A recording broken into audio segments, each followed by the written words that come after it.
नमस्कार, यो एभी न्यूज खबरको संकेत हो। तपाई अहिले AVNews@2 मा हुनुहुन्छ। म प्रभा थापा। प्रारम्भमा मूल खबर।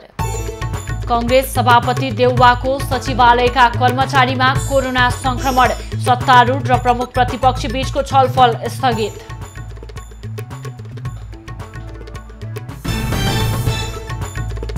लामो तथा मध्यम दूरीका सार्वजनिक यातायात सुचारू, आन्तरिक तर्फका उडान भने सोमबारबाट सुरु हुने।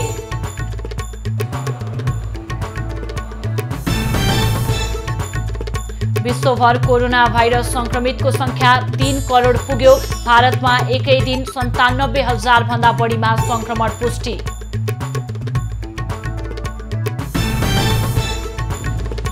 स्याली आँधीका कारण अमेरिकाको जनजीवन प्रभावित, 5 लाख भन्दा बढी घरमा क्षति।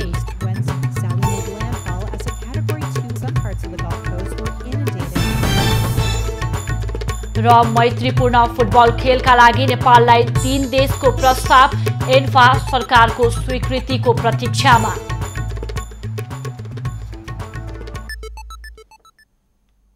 अब खबरको सिलसिला प्रारम्भ गरौं छलफल स्थगित सम्बन्धी प्रसंगबाट। कांग्रेस सभापति शेरबहादुर देउवा कन्ट्याक्ट ट्रेसिङमा परेका छन्।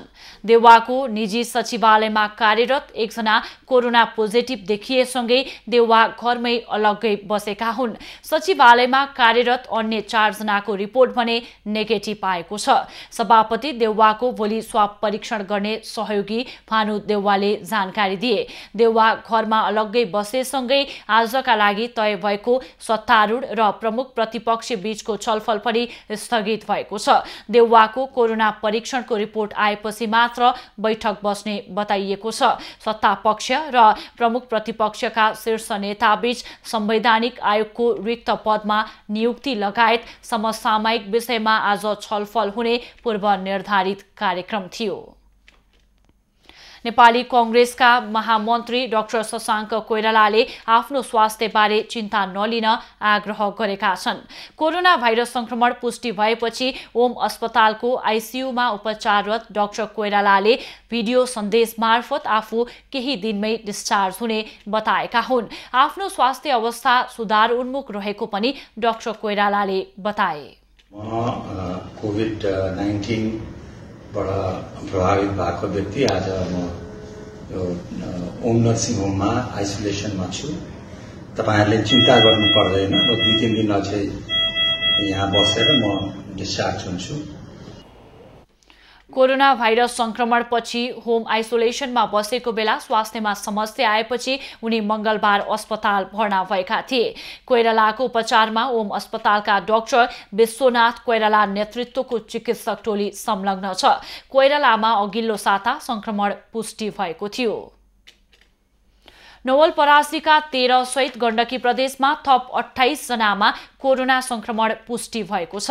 पोखरा स्थित क्षयरोग उपचार केन्द्रमा गरिएको परीक्षणमा 10 जना, चितवन मेडिकल कलेजमा 13 र पोखरा स्वास्थ्य विज्ञान प्रतिष्ठानमा 5 जनामा कोरोना संक्रमण पुष्टि भएको हो। संक्रमित हुनेमा पोखराका 8, गोर्खाको अजिरकोट र बारपाक सुलीकोटका 1-1 जना छन्। त्यस्तै बागलुङको तमानखोलाका 1 र बागलुङका अन्य 3 जनामा कोरोना देखिएको छ। यस्तै नवलपरासीको गैडाकोटका 6, मध्यबिन्दुका 2 र कावासोतीका 1 जनामा पनि संक्रमण पुष्टि भएको छ। त्यस्तै तनहुका 1 जनामा पनि संक्रमण पुष्टि भएको छ। यो सँगै गण्डकी प्रदेशमा संक्रमित हुनेको संख्या 3206 जना पुगेको छ। विराटनगर महानगरपालिका 6 का एक वृद्धमा मृत्युपछि कोरोना संक्रमण पुष्टि भएको छ। गैराती कोशी अस्पतालको आइसोलेसनमा मृत्यु भएका 66 वर्षीय पुरुषको कोरोना रिपोर्ट आज बिहान आएको हो। वृद्धमा ज्वरो, खोकी र दमको समस्या थियो। त्यस्तै पाल्पाको तानसेन नगरपालिका र मिसन अस्पतालले सञ्चालन गरेको वृद्धाश्रम आइसोलेसनमा उपचाररत 52 वर्षीय कोरोना संक्रमितको पनि आज बिहान मृत्यु भएको छ। मृत्यु हुने बिरामी तानसेन नगरपालिका 7 का रहेका छन्। काठमाडौँ उपत्यकामा बार अनुसार पसल खोल्न दिने व्यवस्था हटाइएको छ। निषेधाज्ञा सम्बन्धी आदेशहरूको पुनरावलोकन गर्दै उपत्यकाका 3वटै जिल्ला प्रशासन कार्यालयको बैठकले स्वास्थ्य सम्बन्धी सावधानी अपनाएर सबै बार पसल खोल्न दिने निर्णय गरेको हो। होटल तथा रेस्टुरेन्ट सञ्चालनमा लगाएको रोक पनि बिहीबारदेखि हटाइएको छ। काठमाडौँ उपत्यकाबाट बाहिर जाने र उपत्यकामा सवारी साधन प्रवेशलाई अर्को आदेश नभएसम्म खुला गरिएको छ। काठमाडौँ उपत्यकामा चल्ने सवारी साधनमा भने जोड बिजोड प्रणाली यथावत राखिएको छ। अर्को आदेश जारी नहुँदासम्म यातायातमा जोड बिजोड प्रणाली कायम राखिएको काठमाडौँ जिल्ला प्रशासन कार्यालयद्वारा जारी सूचनामा उल्लेख छ। सैलुन तथा beauty parlour, cinema hall, gym, pub र स्पा भने खोल्न पाइने छैन। यस्तै शैक्षिक संस्था, सभा समारोह, पार्टी तथा विरोध र्याली र त्यसैगरी सभामा लगाइएको रोक पनि कायमै राखिएको छ। कोरोना रोकथाम तथा नियन्त्रणका लागि सरकारले 6 महिना अघि गरेको लकडाउनसँगै बन्द भएको लामो दूरी तथा अन्तर जिल्ला सञ्चालन हुने सार्वजनिक सवारी साधन आजदेखि सञ्चालनमा आएका छन्। मन्त्री परिषदले 1 असोजदेखि लामो दूरीका सवारी साधन सञ्चालन गर्न अनुमति दिएसँगै यातायात बिहीबारबाट सार्वजनिक सवारी साधन सञ्चालनमा आएको हो। बसले सिट क्षमताको आधा मात्रै यात्रु बोक्न पाउने भएकाले तोकिएको भाडा दर भन्दा 50% अतिरिक्त भाडा लिएका छन्। चालक र सहचालकले पनि अनिवार्य मास्क लगाउनु पर्नेछ। यात्रुले सेनिटाइजर र मास्कको अनिवार्य प्रयोग गर्नुपर्नेछ। यस्तै भौतिक दूरी कायम गरी सिट क्षमताको 50% मात्रै यात्रु राखेर सवारी सञ्चालन गरिएको व्यवसायीहरूले जनाएका छन्। रोग नियन्त्रण पनि भइसकेको अवस्था छैन, अलिक कमै छ, चलपल छैन, खासै सिट छैन। आधी मान्छे राखिन्छ, सिट सङ्ख्याको आधी। अब भाडा चाहिँ अब सरकारले तोकेको भाडाको 50% बढाएर लिनु भन्ने जानकारी आछ, त्यही अनुसारले लिन्छौँ। सरकार र नेपाल यातायात व्यवसायी राष्ट्रिय महासंघले तोकेको मापदण्ड अनुसार नै सवारी सञ्चालन गरेको व्यवसायीहरूले बताएका छन्। बिहीबारदेखि लामो दूरीका सवारी साधन सञ्चालनमा आए पनि यात्रुको संख्या भने न्यून देखिएको छ। आन्तरिक तर्फको नियमित व्यावसायिक उडान असोज 5 गतेबाट नै सुरु हुने भएको छ। अहिले चार्टर उडान मार्फत भइरहेको विमानस्थलले जनाएको छ। नेपाल सरकार मन्त्री परिषदको सोमबारको बैठकले असोज 1 गतेबाट नै आन्तरिक उडान खोल्ने निर्णय गरेको भए पनि आवश्यक तयारी नपुग्ने भन्दै असोज 5बाट मात्रै उडान अनुमति दिइने नेपाल नागरिक उड्डयन प्राधिकरणले जनाएको छ। एयरलाइन्स कम्पनीले पनि 5 गतेबाट उडान गर्ने गरी बुकिङ खुलाएको जनाएका छन्। कोरोनाका कारण बन्द भएको करिब 6 महिनापछि सुरु हुन लागेको नियमित उडानमा विमानहरूले क्षमताको आधा मात्र यात्रु उडान पाउने भएका छन्।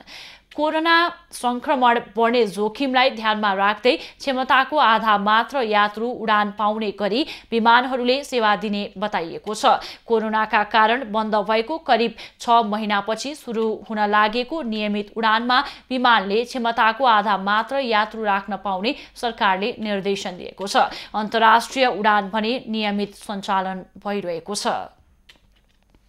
कोरोना भाइरसको रोकथाम तथा नियन्त्रणका लागि चितवन प्रशासनले गर्दै आएको निषेधाज्ञा खुकुलो गरेको छ। जिल्ला प्रशासन कार्यालय चितवनले जारी गरेको सूचनामा भदौ 31 गते राति 12 बजेबाट लागू हुने गरी गरिएको आदेश अनुसार केही खुकुलो गरिएको जनाइएको छ। सूचनामा आजदेखि निजी तथा सार्वजनिक सवारी साधन जोर बिजोर प्रणालीमा सञ्चालन गर्न दिने, जोर गते जोर र बिजोर गते बिजोर सवारी सञ्चालन गर्ने, होटल रेस्टुरेन्टमा राजमार्गका लागि राति 10 बजेसम्म र अन्यलाई राति 8 बजेसम्म मात्र सञ्चालन गर्न दिने, शैक्षिक संस्थाहरूले अनलाइन मार्फत पठन पाठन सञ्चालन गर्ने उल्लेख छ। विवाह भोज भतेरमा मन्त्रालयको मापदण्ड अनुसार गर्नुपर्ने तरकारी र खाद्यान्नका पसलहरू बिहान 6 बजेदेखि बेलुका 5 बजेसम्म र अन्य पसलहरू बिहान बिहान 10 बजेदेखि साँझ 5 बजेसम्म मात्र सञ्चालन गर्ने, कामदार ल्याउँदा र उद्योग चलाउँदा संक्रमित नहुने गरी सञ्चालन गर्ने लगायतका आदेश गरिएको छ। कोरोना संक्रमण बढ्दै जाँदा स्थानीय प्रशासनले पटक पटक गरी निषेधाज्ञा जारी गरेको हो। अहिले पनि चितवनमा संक्रमित थपिने क्रम जारी छ। संक्रमितको संख्या 1400 नजिक छ। यातायात व्यवसायी र मजदुरको सुरक्षाका लागि सरकारले स्पष्ट नीति नल्याएकै कारण यातायात व्यवसायी अन्योलमा परेका छन्। असोज 1 गतेदेखि यातायातका सवारी साधन सञ्चालनमा ल्याउने भने पनि सरकारले गरेको निर्णयमा यातायात व्यवसायी र मजदुरको सुरक्षाका लागि सरकारले कुनै पनि नीति नल्याएकै कारण यातायात व्यवसायी अन्योलमा परेका हुन्।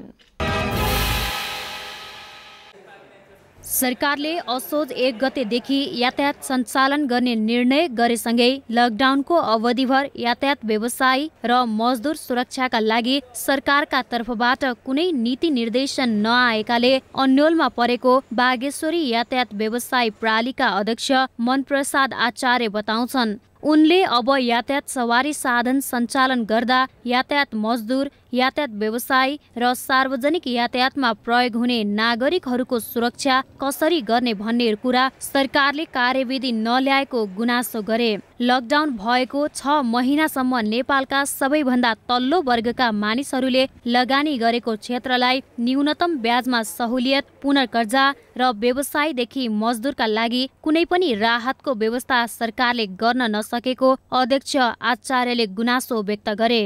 पुनर्कर्जाका विषयका कुरा भएको छ, न पुनर्कर्जाको विषयमा सर्कुलर आएको छ, न एउटा तालिका एउटा रिसेड्युल तालिका बनाउने कुरो छ, न त्यो पनि यहाँ सर्कुलर आएको छैन। र हाम्रा लागि कुन न मजदुरका लागि न राहतको व्यवस्था भयो, न व्यवसायका लागि राहतको व्यवस्था भयो, कुनै नभएर फेरि आज 6 महिना पछाडि तपाईँहरू चल्नुहोस् भन्ने मात्रै आदेश आएको छ। लकडाउन भएदेखि सवारी साधन सञ्चालनमा नआएपछि व्यवसायीहरूलाई व्यक्ति र सवारी साधनको दोहोरो घाटा झण्डै 15 लाखसम्म लागेको यातायात व्यवसायी अर्जुन प्रसाद खनाल बताउँछन्। उनले लकडाउनको अवधिभर सरकारले कर मिनाहा गर्न नसकेको भन्दै 6 महिनाको बिमा पनि त्यत्तिकै खेर गएको बताए। 3.5 लाख रुपियाँ त किस्ता नै जान्छ। अब त्यसमा ब्याट्री गयो, मोबिल, गिरेजहरू सम्पूर्ण गर्दाखेरि जाने 3-4 लाख रुपियाँ अब त्यो आफ्नो पकेटबाट जाने हो, गाडीको कमाइ भएन। अब दोहोरो हिसाब गाडीको कमाइ मान्छेको पकेटको हिसाब गर्ने हो भने जान्छ 12-15 लाख रुपियाँ घाटा हुन्छ। असोज 1 गतेदेखि सञ्चालन गरिने सवारी साधनमा कोरोना संक्रमण विधिका लागि चालक, सहचालकले हातमा ग्लोभ्स लगाउनेदेखि यात्रुले अनिवार्य मास्क, सेनिटाइजर गर्ने र सवारी साधन प्रस्थान गर्ने स्थान र पुग्ने स्थानमा सवारी साधनलाई पुरै सेनिटाइज गर्ने बागेश्वरी यातायात व्यवसायका अध्यक्ष मनप्रसाद आचार्य बताउँछन्। कन्डक्टर मित्रले उसले हातमा ग्लोभ्सको प्रयोग गर्ने र प्रत्येक सवारी साधनमा सेनिटाइजरको व्यवस्था अनिवार्य गर्ने र आफ्नो सवारी साधन प्रयोग गर्ने यात्रुहरूको हकमा मास्क अनिवार्य लगाएको हुनुपर्ने त्यो यात्रुले।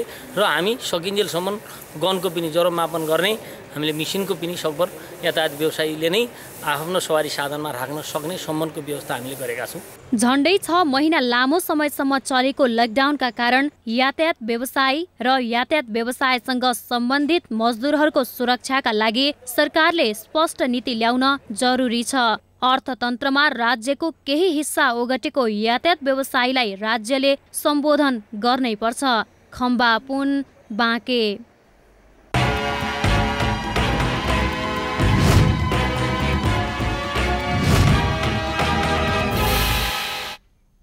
राजधानी लगायत विभिन्न जिल्लामा आंशिक रूपमा सार्वजनिक यातायात सञ्चालनमा आइसकेको छ। तर सरकारले तोकेको मापदण्डमा रहेर यातायात सञ्चालन गर्दा खर्च धान्न पनि गाह्रो भएको गुनासो व्यवसायीहरूले गरेका छन्।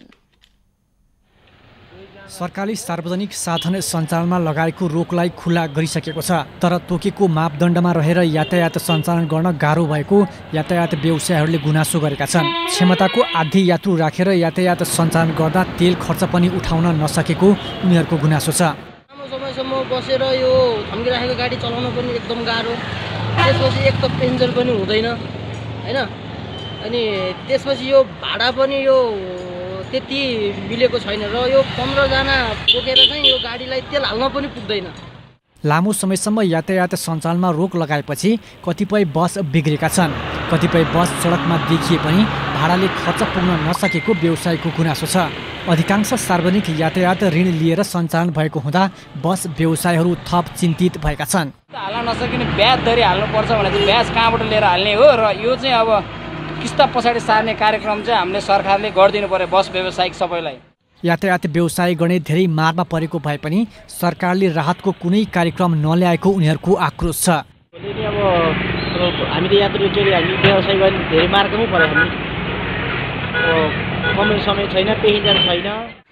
लामो बन्दाबन्दीमा थन्किएका बस चलाउन पनि एकदम गाह्रो भएको र प्यासेन्जर पनि नभएका कारण बस व्यवसायको अवस्था दयनीय बन्दै गएको छ। सुजन काफ्ले, दोलखा।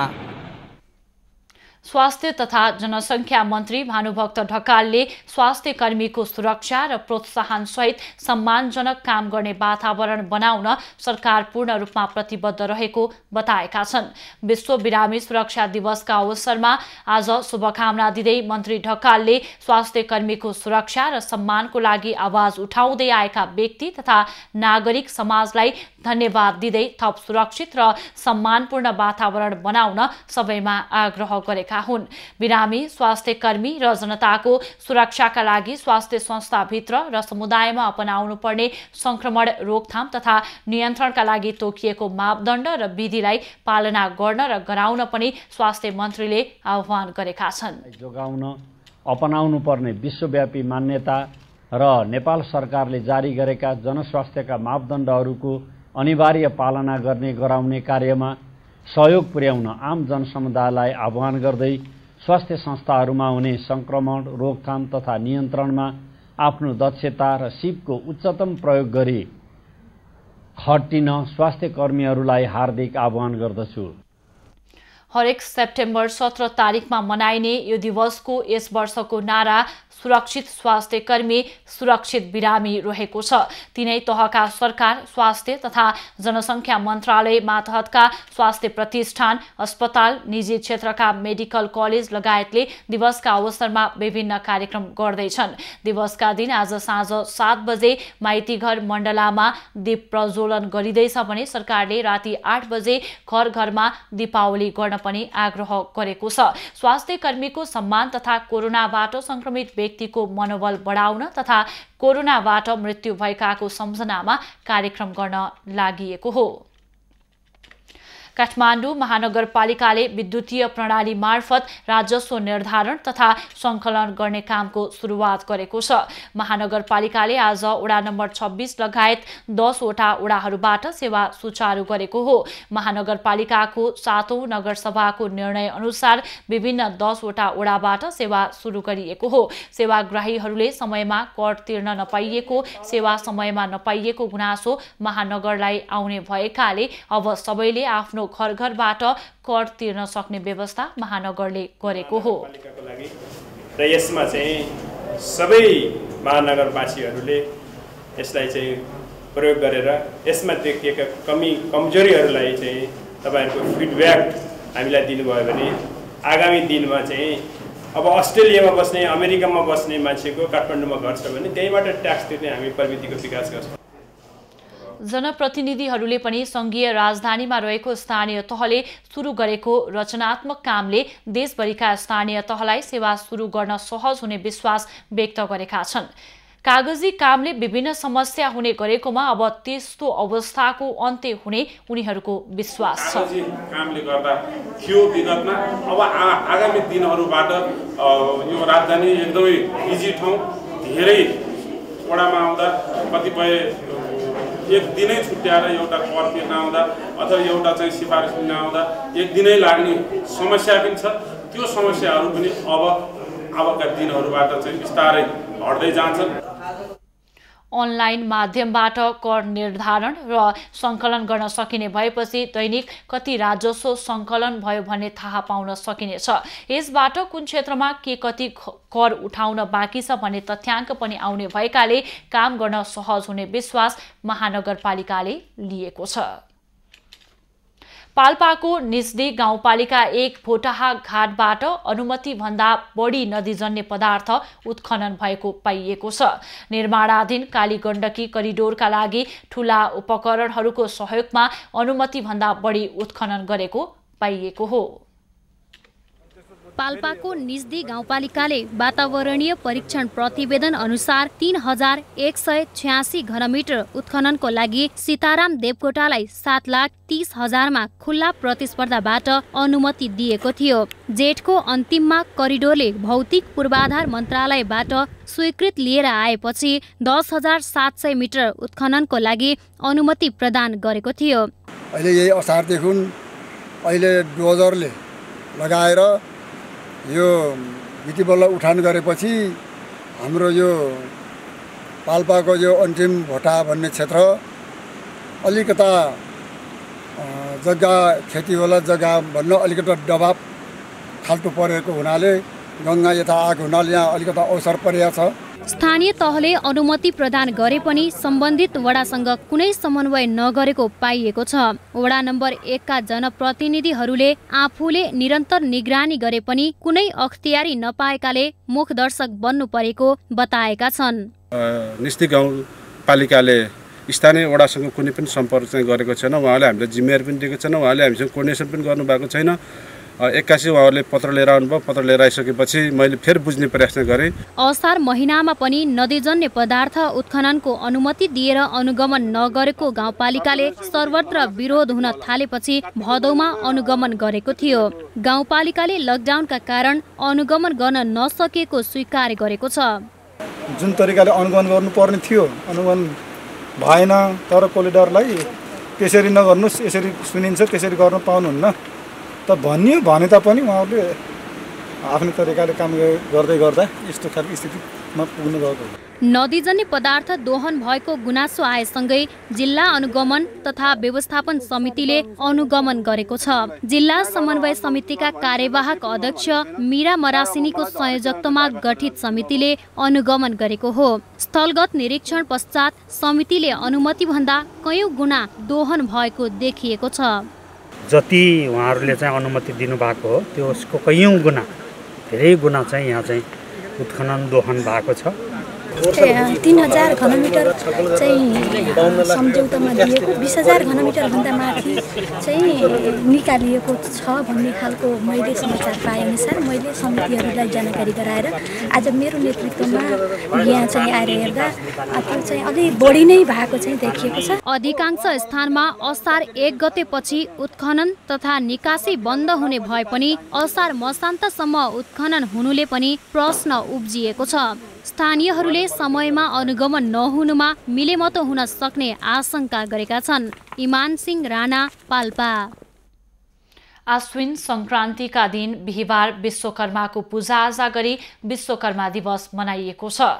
द्वापर युगमा भगवान कृष्णलाई राक्षसले दुःख दिएपछि विश्वकर्माले समुद्रको बीचमा भेदद्वारका बनाई लुकाएको धार्मिक विश्वास छ।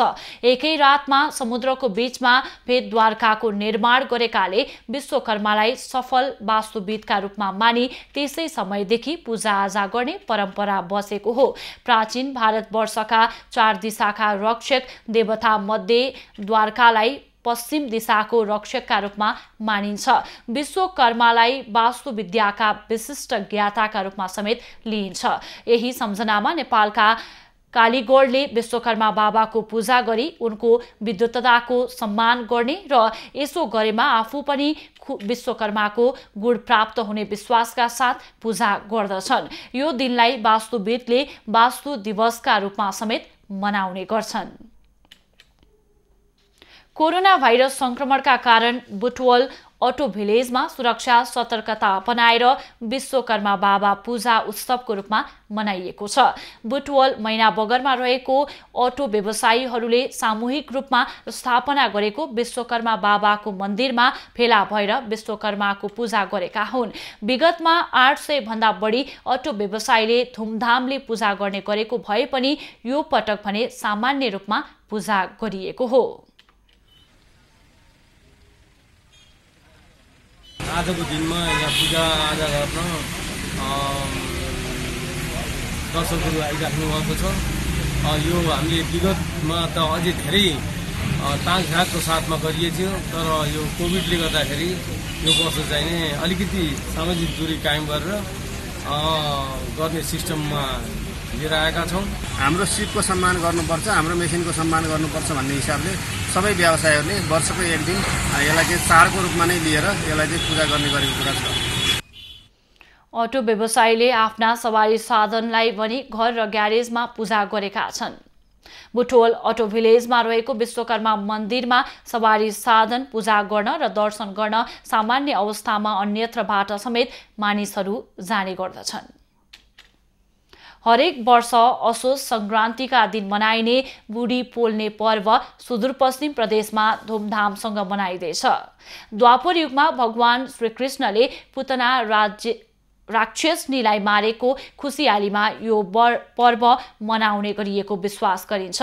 सोही सम्झनामा साँझपख सबै घरबाट काँस, अमृसो लगायत 5 थरीका घाँसले बेरेको राको बनाएर सल्ला, बाँस, निगालो आदिका हाँगा बिङ्गाहरू काटेर बनाएको बुढीलाई जलाउने गरिन्छ। जलेको खरानीको टीका गाईबस्तुलाई समेत लगाउने गरिन्छ। यसो गर्दा गोठमा पालिने जनावरलाई कुनै प्रकारको रोग नलाग्ने धार्मिक विश्वास रहँदै आएको छ। यो पर्व सुदूरपश्चिम प्रदेशका पहाडी समुदायले मनाउनुका साथै छिमेकी देश भारतको कुमाऊ गढवालमा पनि मनाउने गरिन्छ। खबरको सिलसिला अझै जारी छ, हामी सँगै रहनुहोला।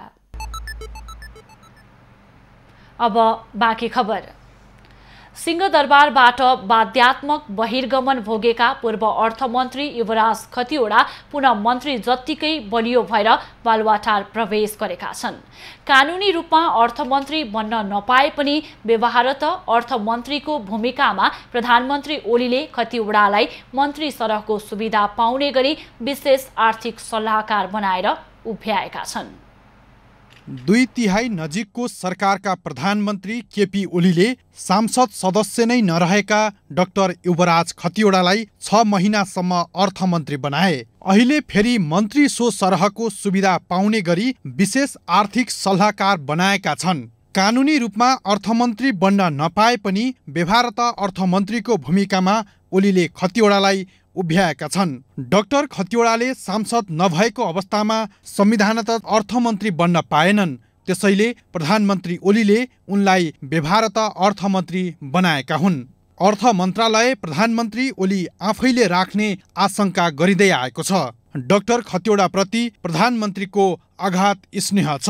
त्यसैले प्रधानमन्त्रीको निकटताकै कारण अर्थमन्त्रीबाट राजीनामा दिएको 10औं दिनमा नै खतिवडाले पुनः बालुवाटार हुँदै सिंहदरबार प्रवेश गरे। प्रधानमन्त्री ओलीले अब नयाँ अर्थमन्त्री नियुक्ति गर्ने सम्भावना लगभग टर्दै गएको जानकार बताउँछन्। अहिले प्रधानमन्त्री आफैले अर्थ मन्त्रालय सम्हालेका छन्। प्रधानमन्त्रीले अर्थ मन्त्रालयका कर्मचारीहरूको आत्मविश्वासका लागि भए पनि अर्थ राज्य मन्त्रीसम्म ल्याउन सक्छन्।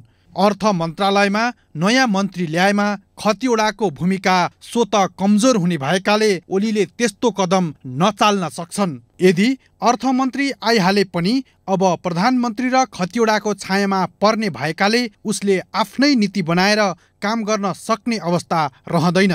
गत फागुनमा राष्ट्रिय सभा सदस्यको 2 वर्षे कार्यकाल पूरा गरेपछि प्रधानमन्त्रीले खतिवडालाई राष्ट्रिय सभा सदस्यमा पुनः मनोनित सदस्यका रूपमा ल्याउन चाहेका थिए। तर वामदेव गौतम आकांक्षीका रूपमा उभिएपछि संविधानत 6 महिनासम्म राष्ट्रिय सभा सदस्य खाली रह्यो। यो अवधिमा सांसद नरहे पनि खतिवडाले अर्थ मन्त्रालयका रूपमा दोस्रो कार्यकाल पूरा गरे। यो बीचमा सत्तारूढ नेकपा भित्रैको किचलोले राजनीतिक सङ्कट आयो। वामदेव गौतमले आकांक्षा देखाएपछि खतिवडालाई निरन्तरता दिन नसक्ने अवस्थामा पुर्याइदियो। तर सिंहदरबारबाट बाध्यात्मक बहिर्गमन भोगेका खतिवडा पुनः विगतको जत्तिकै बलियो भएर बालुवाटारको बाटो हुँदै सिंहदरबार प्रवेश गर्ने भाग्यमानी व्यक्ति ठहरिएका छन्। जथाभावी रूपमा टाँगिएका केबल तारहरूको कारण बागलुङ सदरमुकाममा दुर्घटनाको जोखिम बढेर गए पनि सरकारवाला निकाय मौन देखिएको छ। बागलुङ बजारका हरेक विद्युतका खम्बामा अहिले माकुराको जालो जस्तै तार गुजुल्टिएको देख्न सकिन्छ। बागलुङ सदरमुकाममा अव्यवस्थित तारका कारण बाटोमा हिँड्ने यात्रु तथा सवारी चालकलाई समेत असर पुग्ने गरेको छ। अव्यवस्थित रूपमा खम्बामा तार झुन्डाउनेमा सरकारी निकाय भन्दा पनि निजी कम्पनीहरू बढिरहेको छ। केही महिना अगाडिबाट नेपाल विद्युत प्राधिकरणले खुल्ला तारलाई व्यवस्थित गरे पनि इन्टरनेट तथा केबल कम्पनीले आफू खुसी तार टाँग्दा बजारको सुन्दरता बिग्रेको छ। बजारको जुन बिजुलीको तार छ यसले गर्दाखेरि त्यो बजारको सौन्दर्य अनि यहाँको अस्तव्यस्त गर्ने सौन्दर्य सबै ठाउँमा अस्तव्यस्त बनाएको छ। अनि यो ठाउँमा यो व्यवस्थापन गर्ने भन्दा अदालतधरीमा दिँदाखेरिमा पनि भएन। बागलुङ नगरपालिकामा जनप्रतिनिधि निर्वाचित भएर आएपछि लथालिङ्ग रूपमा टाँगिएका तारहरू हटाएर बागलुङ बजार सुन्दर बनाउने भनेको 3 वर्ष बितिसक्दा समेत अहिलेसम्म पहल भएको छैन। तारको कारण दिन प्रतिदिन दुर्घटनाको जोखिम बढेर गए पनि यसलाई व्यवस्थित गर्नेतर्फ कसैले ध्यान नदिएको व्यवसायी बताउँछन्। बागलुङ नगरपालिकाभित्र यसरी यो पुराना तारहरू गजागुजुग एउटा पोलमा चराले गुण लाए जस्तो जोगेर यो चाहिँ गजाङ गुजुङ तारहरू छ। यसले गर्दाखेरि बजारको सौन्दर्यलाई त एकदम कुरूप बनाएको छ र यो चाहिँ दुर्घटना जोखिम पनि बढिरहेको छ। बागलुङ नगरपालिकाले पनि लथालिङ्ग तार व्यवस्थापनको निर्देशन दिएको लामो समय हुँदा पनि कार्यान्वयन हुन नसकेको गुनासो गरेको छ। हामी विद्युतको र नेपाल टेलिकम उहाँहरूको प्रमुख सहित हाम्रो नगरपालिकाको प्राविधिकहरूको अब जोइन्ट बैठक बसेर अनि 1 हप्ता ती सेवा प्रदायक अरू जो छन् त्यो तार टाङ्ने सेवा प्रदायक कम्पनीहरू उहाँहरूलाई सूचना दिएर दसैँ अगाडि नै हामी यो काम अगाडि बढाउने। बागलुङ सदरमुकाममा रहेका विद्युत प्राधिकरण र नेपाल टेलिकमले पोलहरूमा विभिन्न व्यवसायिक कम्पनीहरूले मनपरी ढङ्गले तार प्रयोग गरे बापत पोलको भाडा समेत केही वर्षदेखि बुझाएका छैनन्। हाम्रो प्राधिकरणसँग सम्झौता लिएर मात्रै पुरो गर्ने भन्ने हामीले बारम्बार सूचना पनि जारी गरेका छौँ। उहाँहरूको त्यो अनुसार चाहिँ आउनु भएको छैन। जसले स्वीकृति लिनुहुन्न उहाँहरूले चाहिँ कुनै पनि बेला अब तार यहाँबाट चाहिँ हटाउन पनि सकिन्छ। उनीहरूलाई हामीले पनि बार ताकेता गरेको छौँ। उहाँ आउनु भएको छैन र 74-75देखि आर्थिक वर्ष 74-75देखि चाहिँ उहाँले भाडा चाहिँ तिर्नु भएको छैन। सरोकारवाला निकायले पटक पटक पत्राचार गरे पनि त्यसलाई समेत वास्ता नगरेपछि खम्बामा प्रयोग भएका तार हटाउने तयारी विद्युत र टेलिकमले गरेका छन्। राजेश चन्द्र राज भण्डारी, बागलुङ। ललितपुर महानगरपालिकाले नगरभित्रको सडक निर्माणलाई तीव्रता दिएको छ। महानगरले 800 मिटरसम्मका सडक निर्माणलाई तीव्रता दिएको हो। महानगरले अहिले विभिन्न चरणमा 92 वटा सडक निर्माण कार्य गरिरहेको छ। बिहिबार तेस्रो चरण अन्तर्गत 21 वटा सडक निर्माणको महानगरका प्रमुख चिरीबाबु महर्जनले शिलान्यास गरे। सो क्रममा उनले निर्माण हुने सडकको गुणस्तरमा कुनै कमी हुन नदिन परामर्शदाता नियुक्त गरी गुणस्तर जाँच गर्ने काम भइरहेको बताए। यसको क्वालिटी इन्स्योर गर्नको निमित्त यहाँको स्थानीय जनताको तर्फबाट पनि सहयोगको अपेक्षा गरेको छु। हामीले एउटा पोलिसी अपनाएका छौँ। त्यो पोलिसी भनेको के भने अब पहिला यहाँ चाहिँ हाम्रो यो महानगर क्षेत्रभित्रमा धेरै नै खुल्ला जग्गाहरू थियो, प्रति जग्गाहरू थियो। जतै हेरे पनि पोखरी थियो, जतै हेरे पनि ढुङ्गे धारामा कलकल पानी बहन्थ्यो। तर अहिले त्यो अवस्था छैन। तेस्रो चरणमा 21 वटा सडकको 26 करोड 88 लाखमा सडक निर्माण अघि बढाइएको हो। पहिलो चरण अन्तर्गत 19 वटा सडक निर्माण सम्पन्न भइरहेको छ भने दोस्रो चरण अन्तर्गत 15 वटा सडक निर्माण भइरहेको महानगरले जनाएको छ। महानगरले 4 चरणमा 37 वटा सडक बनाइने जनाएको छ। यसअघि महानगरले मुख्य सडकमा स्मार्ट बत्ती जडान गरेको थियो। बारामा काठ तस्कर र वन रक्षक बीच गोली हानाहान भएको छ। गैराती जेतपुर सिमरा उपमहानगरपालिका वडा नम्बर 17 जैतापुरमा वन गस्ती समूह र काठ तस्करको समूह बीच गोली हानाहान भएको हो। सो क्रममा वन रक्षकको समूहले 10 गोलिया काठ सहित 1 जनालाई पक्राउ गरेको छ। पक्राउ पर्नेमा करौया माई 4 का स्माइल मिया रहेको डिभिजन वन कार्यालयले जानकारी दिएको छ।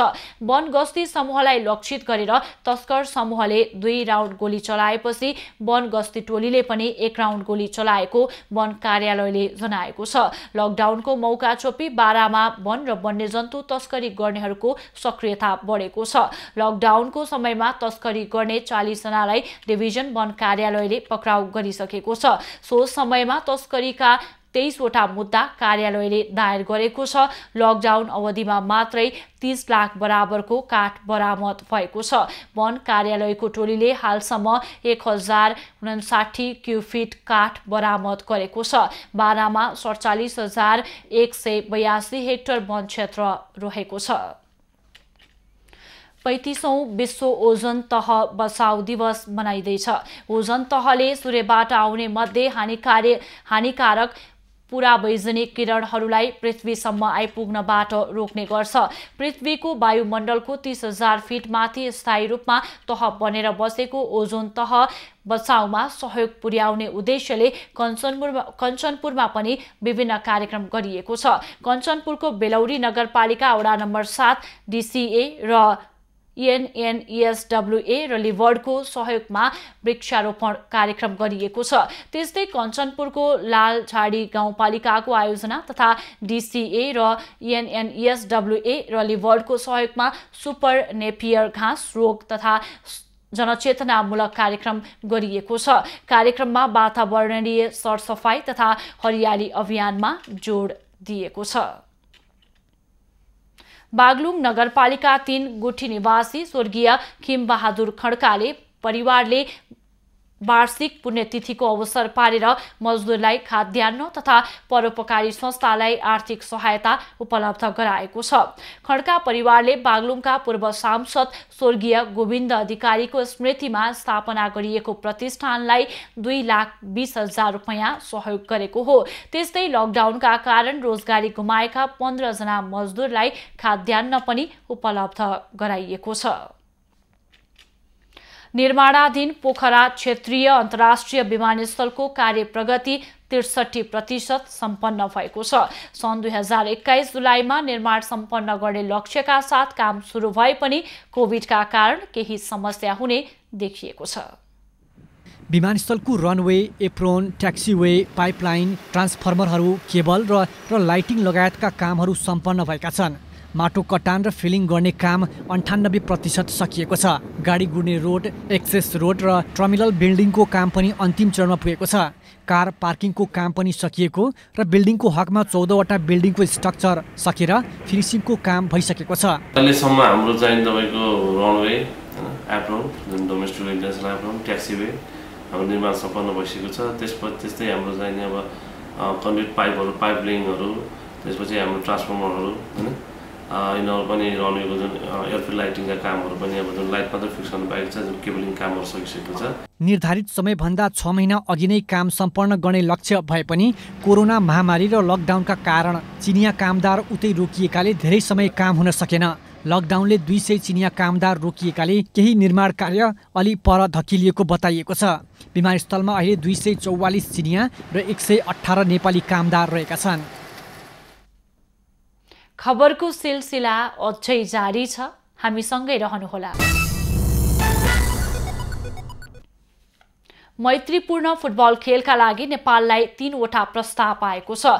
कोरोना महामारीपछि स्थगित खेलकुद गतिविधि ठप्प रहेकै बेला नोभेम्बर र डिसेम्बरमा मैत्रीपूर्ण खेलका लागि प्रस्ताव आएको अखिल नेपाल फुटबल सङ्घ एन्फाले जनाएको छ। एन्फाका अनुसार मङ्गोलिया, बङ्गलादेश र डोमिनिक रिपब्लिकबाट खेलको प्रस्ताव आएको हो। विभिन्न देशबाट मैत्रीपूर्ण खेलका लागि प्रस्ताव आए पनि सरकारबाट स्वीकृतिका लागि पर्खेर बसेको एन्फाले जनाएको छ। सरकारले खेलकुद गतिविधि सुरु गर्ने बारे कुनै निर्णय नगरेकाले एन्फाले प्रस्ताव गर्ने देशहरूलाई जवाफ पठाएको छैन। कोरोना संक्रमण उच्च भएकाले नेपालमा खेलकुद गतिविधि सुरु हुन सकेका छैनन्। फुटबलको प्रशिक्षण समेत रोकिएको छ। लामो समय प्रशिक्षण गर्न नपाउँदा खेलाडीको क्षमता र शैलीमा ह्रास आउने भन्दै एन्फाले सुरक्षा सावधानी अपनाएर खेलकुद गतिविधि गर्न दिन सरकारलाई आग्रह समेत गरेको छ। अब पालो एभिन्युज@ मौसमको। एभी न्यूज एट मौसमको समय।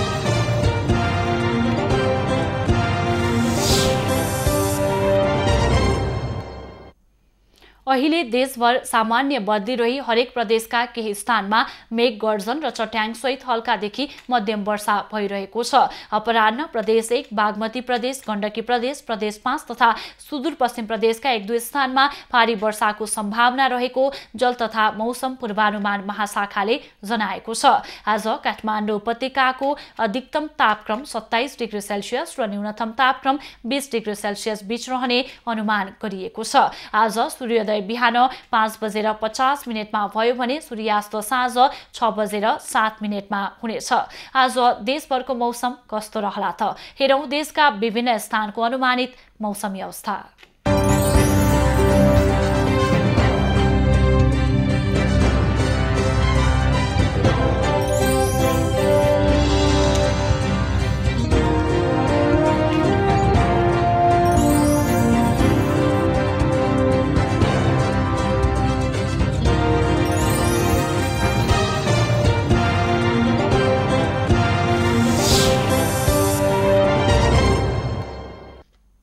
अहिलेलाई खबरको क्रम यति नै। एभिन्यूज खबरका यी सहित अन्य विस्तृत खबरका लागि www.avenews.tv लगअन गर्न सक्नुहुनेछ। युट्युब, फेसबुक र ट्विटरमा पनि हामीलाई फलो गर्न सकिनेछ।